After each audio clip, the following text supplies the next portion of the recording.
ሄሉዬ እንግዲህ ተገንታለች ከጠፋችበት። እኔ ባለፈው መርፌ ናት ወይ እስከምል ሁሉ እኮ ነው የደረስኩት። እንደዛ ማለት ነው። ምክንያቱም ማለት እንግዲህ ሁለት ጎረምሳዎች እነሱ በራሳቸው ጉዳይ ሲጨቃጨቁ የታመመችው ልጅ ያለች ልጅቷ ተሰወረች። ከዛ በኋላ አላገኘናትም፣ ውጭ ነው ያደረች አሉ ማለት ነው።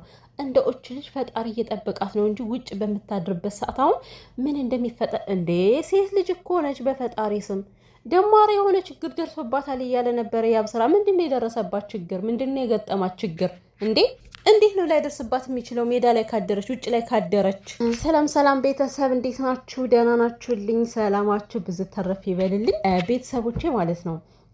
ማለት ዛሬ ስለ ናሂም መናገር ፈልጋለሁ። የምር እኔ ዝም ብዬ አልፌው ነበር ባለፈው ነካ አድርጌ ማለት ነው።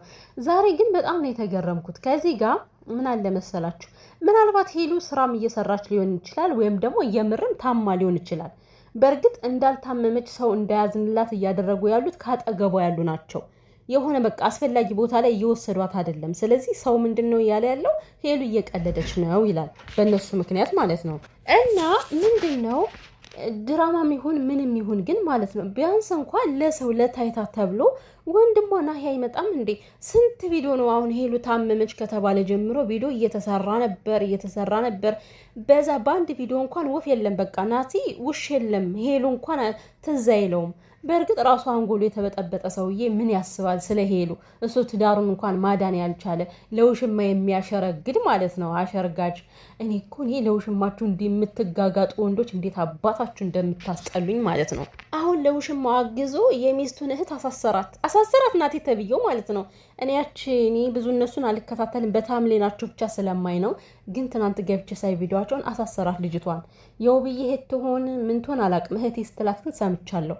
እና አምጥቶ አሳሰራት ናሂ ማለት እና አሁን ያ የነሱ ጉዳይ የራሳቸው ጉዳይ ነው። እኔ ስለነሱ ህይወት አይመለከተኝም። ግን እዚህ ጋር ስለ ሄሉ ነው እያወራው ያለሁት።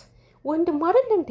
ምን ችግር አለ? አንዴ እንኳን ቢመጣ ሄሉ ብሎ ቢመጣ ገርሞኛል እኮ ከምር እንዴ። ሄሉ በሰው ስለታጀበች እኮ አይደለም፣ የራሱ የሆነ ሰው ያስፈልጋታል በዚህ ሰዓት ላይ። ምንድን ነው እየተደረገ ያለው? እና ማለት ነው ሌላኛው ደግሞ ሄሉ አሁን የሆነ እንዴት ነው በጣም አበደች የምትባል አይደለችም እኮ፣ አእምሮዋንም ስታለች የምትባል አይደለችም። እያየዋት ነው። አሁን ምግብ ከበላች በኋላ ቀጥ ብላ መታጠቢያ ቤት ልትሄድ ነበረ። ከዛ ደግሞ ተመለሰች። ያ ማለት ምንም የረሳችው ነገር የለም። በተወሰነ መልኩ ግን ጭንቀት አለ። ይሄ የተወሰነ መልኩን ጭንቀቱን ግን ሰው ሊረዳ አልቻለም። ድራማ እየሰራች እየመሰለው ነው ማለት ነው። የምር ድራማ ሲባል እኮ ነገሮች እውነት ሆነው እች ልጅ የምርም በጭንቀት እየታመመች ሊሆን ይችላል እኮ፣ ከምሬ ነው። ግን ደግሞ ይሄ እንዴት ነው እውነትም ሄሉ በጭንቀት ታማለች ብለን እንዳንደመድም እያደረጉን ያሉት ካጠገቡ ያሉት ናቸው። በስነ ስርዓት ነገሮችን ማስኬድ ሲገባቸው እኔ ጥያቄ ልጠይቃችሁ፣ የምሬ ነው። ያብስራም ሆነ ልዑል እናንተ ክርስቲያን ናችሁ አይደለም? የጸበል ስነ ስርዓታችን እንደዚህ አይደለም መቼም ታውቃላችሁ በደንብ። እንዴት ነው አንድ ቀን ምንድነው እናንተ የዮሐናት ናት እንደ ሄሉ በአንድ ቀን ጸበል ነከራችኋት፣ አንዴ ደግሞ ከቤት አባራችሁ የምታመጡ? አትሊስት በቃ 7 ቀን አታስቀምጧትም ጸበል ላይ? ምን ማለት ነው? በአንድ ቀን እያንከለከሉ ቤቷ ምናልባት ይሻላት ይሆናል። እንዴት ነው ሊሻላት የሚችለው እንዴ? በጣም እኮ ነው የሚገርመው። በአንድ ቀን ትንሽ ለውጥ አምጣለች ካላችሁ 7 ቀን ማስቀመጥ ለምን ከበዳችሁ? እዛ ጋር ያላችሁት ብዙ ናችሁ። ቢያንስ ሶሲ ነው ብቻ ጓደኛዋ አለች፣ ልዑል አለ፣ ያብስራ አለ። በፈረቃም ቢሆን ማለት ነው ምን ችግር አለ? በፈረቃ እየተቀያየራችሁ 7 ቀን ብታቆዩት። ከቤቷ አምጥታችሁ ምድሯት ምን ልትሰሩ ነው? ቤቷ ምንድነው? ቤተክርስቲያን እኮ አይደለም። ምንድነው? እንደዚህ ሆነ ምን ማድረግ እንዳለብን አናቅም ይላሉ ማለት ነው። እናንተ ምንም ልታመጡ አትችሉም በነገራችን ላይ። ምክንያቱም መፈወስ ካለባት ላይ እየወሰዳችኋት አይደለም፣ መፈወስ ካለበት ቦታ ላይ እያስቀመጣችኋት አይደለም። እኔ መልሰው በማምጣታቸው ተናድጃለሁ ቤተሰቦች። ምክንያቱም ይሄ ትክክል አይደለም። በቃ ለምንድነው ጸበል የማያስቀምጧት?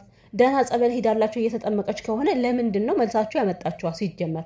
ሲቀጥል ደግሞ ይሄ ደግሞ ዛሬ የመጣ መጋጃ ሰውዬ ማለት ነው ምንድን ነው የሚለው? ይሄ ደግሞ ማለት እኔ የምለው መተት የምትሉት እናንተ የምታውቁት ነገር አለ፣ ያደረጋችሁት ነገር አለ ነው። የሰው ልጅ በነገራችን ላይ በመተት ብቻ አይታመምም። በጣም ብዙ በጭንቀትም ሊታመም ይችላል። እና እንግዲህ እናንተ አድርጋችሁባት ከሆነ ወይ ደግሞ ተናገሩና ግልጹ ይታወቅ። ምንድን ነው እንደዚህ የሚያደርጋችሁ? አንተን ያሳመምካት ያብስራም አንተን ያሳመምካት ይላል። ልዑልም አንተ ከመጣ በኋላ ነው የታመመችው፣ ምን አድርግባት እንደሆነ ምን አውቃለሁ ይላል። ለምንድን ነው ስለመተት ዝም ብላችሁ የምታወሩት? ለምንድን ነው ከሄሉ ላይ ትኩረት የማታደርጉት እናንተ ሰዎች ማለት ነው? ከእናንተ እኮ ምንም ነገር የሚጠበቅ ነገር የለም። በቃ የሚያስፈልገው የእናንተ ጊዜያችሁ ነው። ጊዜያችሁን ከእሷ ጋር ማጥፋታችሁ ካልቀረ ከቁም ነገር ላይ አውላችሁት ጸበል ላይ አውሏት ይችል ልጅ ማለት ነው እንዴ። እሺ አሁን ጸበል ተቀምጣ ቢሆን ኑሮ ይሄ ሰውዬ መጥቶ ይወስዳት ነበር? አይወስዳትም በእርግጠኝነት። ምክንያቱም ከጸበል ቦታ መጥቶ መውሰድ መብት የለውም። እና የሰው ልጅ በዚህ ብቻ ሊታመም አይችልም ነው ማለት የምፈልገው። ምክንያቱም ሄሉ አሁን በጭንቀት አትታመምም ማለት አይደለም። አንደኛ ነገር የቤተሰብ አስተዳዳሪ ነች። ይሄ ነገር በደንብ ይታወቃል። ሲቀጥል ደግሞ እኔ አሁን ናቲ እያደረገ የነበረው ነገር ከዚህ ጋር ከናቲ ጋር ሲለያዩ ቃል ተገባብተዋል በሚገባ ተመልሰው እንደሚገናኙ፣ ሲገናኙ እንደሚጋቡ በጣም ብዙ ነገሮችን አሳይተውናል አይደል ሚዲያ ላይ። ግን ደግሞ እየተፈጠረ ያለው ነገር ልክ አልነበረም። ናቲም ከሌላ ጋር እየመጣ ነበረ፣ ሌላ ሴት ይዞ እየመጣ ነበረ። ስለዚህ ከሱ ጋር ምናልባት ተጣልታ ከሆነም ያኮ በቂ ነው ራሱ ሄሉ ለመጨናነቋ። የምሬን ነው። አእምሮዋ በጭንቀት ለመወጣጠሩ ያ ነገር ራሱ በቂ ነው። እና ያው ብዙዎቻችሁ አልታመመችም ብላችሁ ለምታስቡ ነው ይሄን ማለት የምፈልገው። ምክንያቱም አልታመመችም በሚል ምክንያት እች ልጅ የምርም ታማ እኮ ሊሆን ይችላል እንዴ። የምሬ ነው። ዝም ብሎ የራስን ግምት ማስቀመጥ ትክክል አይደለም። እና ጭንቀት ሲደራረብባት ለምንድን ነው የማትታመመው? በዚህ በኩል ብዙ ነገሮች የምትፈጥራቸው ነገሮች አሉ ከቤተሰቦቿ ጋር። በዛ በኩል ደግሞ አስቡት፣ ከምትወዱ ሰው ጋር መለየት በራሱ እኮ በቃ ህመሙ በጣም ከባድ እኮ ነው። ከአቅም በላይ የሆነ ህመም ነው የሚመጣባችሁ፣ ልባችሁ ይደማል።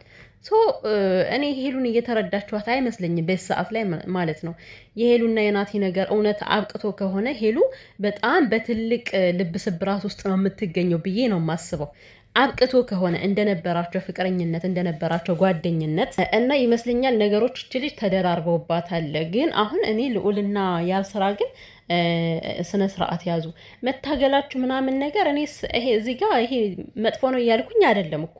እያደረጋችሁት ያለ ነገር ለእሱ ያላችሁ ቦታ እኮ በደንብ እየታየ ነው ፍንትው ብሎ። ግን አንዳንዴ በጣም ነው የምስቱት። በቃ ትክክል አይደለም የምታደርጉት። ምንድን ነው ሲጀመር ደግሞ ይሄን ያክል አታጨናንቋት። በቃ መብላት ካልፈለገች ማለት ነው በራሷ በፍላጎቷ ትበላለች። ይሄን ያክል እዛ ስትሄድ እዛ ስትሄድ እዚህ በጣም ነው የሚያጨናንቋት አይነት ነገር። የታመመ ሰው ደግሞ ማለት ነው እንዲከቡ ሲያስጨናንቁት ራሱ ይብስበታል፣ ያለው ሁሉ ይብስበታል። እና እኔ ስለ ሄሉ እኔ ራሱ ጨንቀኝ እንደዛ ሲያንጃቡ ምናምን ነገር። የምሬ እንደምላችሁ እንዴ በፈጣሪ ስም። ለማንኛውም አሁን የሰውዬ የት እንደወሰዳት አይታወቅም።